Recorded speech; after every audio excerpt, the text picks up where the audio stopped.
So, maglalagay ako ng mantika. Oil. So, papainitin natin siya. Garlic.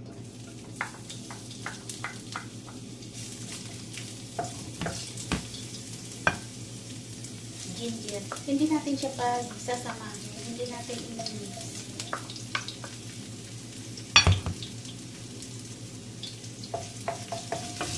Onion. So, silang tatlo hindi natin i-mix. Sa mga gilid lang siya. So, i-mix lang natin siya ng ganyan. So, i-mix natin yung ginger. I-mix natin yung garlic. So, i-mix natin yung onion.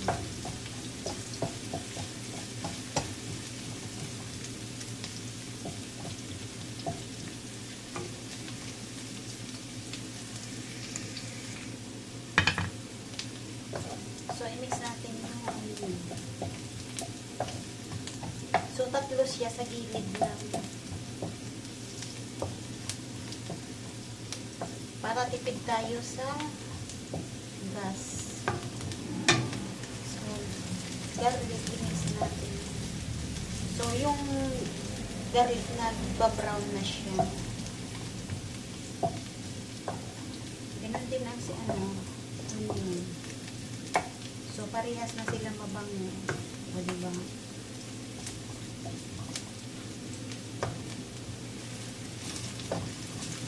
So, ngayon, imilis na natin silang tatlo.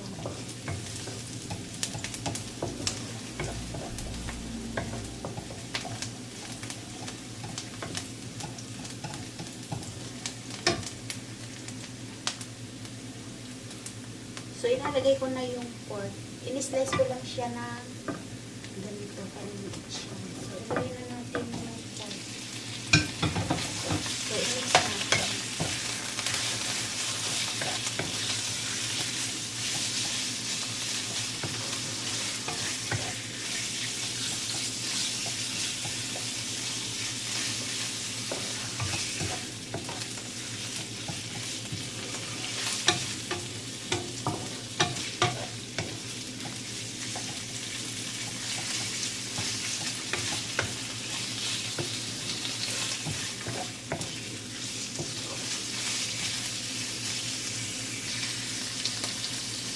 So, i-mix natin siya. So, ilalagay ko na yung pusit.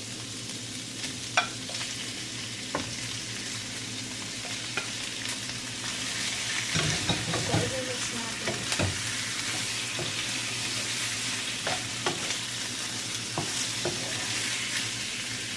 So, maglalagay tayo ng black pepper. Paprika.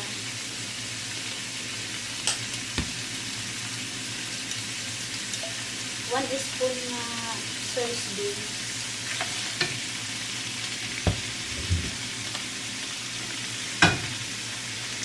One spoon na rice wine.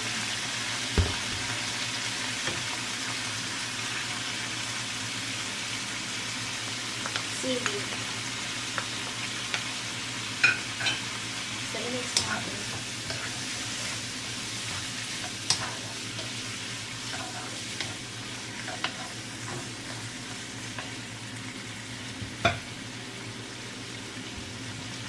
So, maglalagay ako ng kaunting oyster sauce. So, i-mix natin.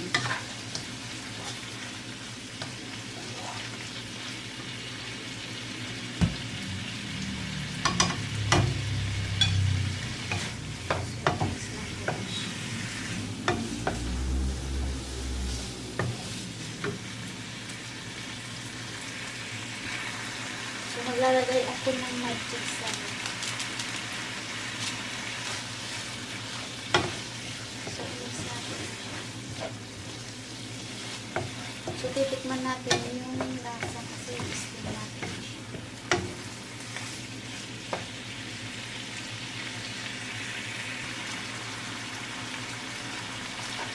titikman natin yung so okay na siya. So ilalagay na natin yung hipon na ginisa. So ilalagay ko na yung hipon.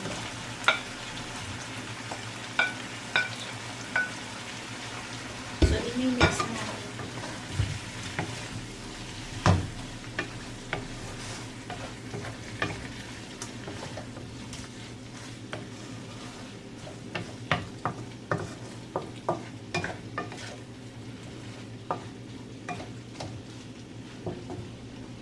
So, papatayin natin at ilalagay natin sa kalabasa.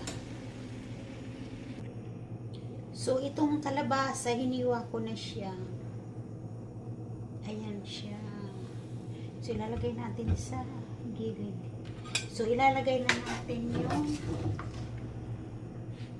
ginisa natin na shrimp, pork with squid.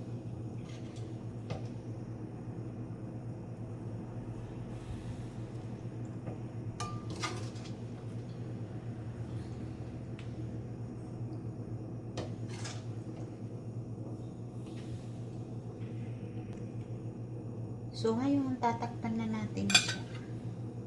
Ipupos lang natin siya.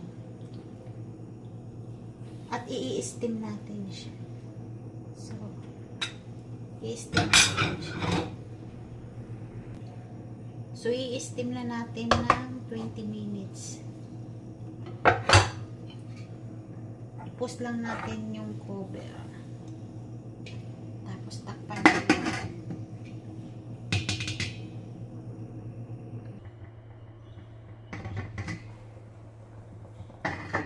So, parang sure, aanuhin natin ng pork. So, malambot na siya. Okay na. So, ilalabas na natin.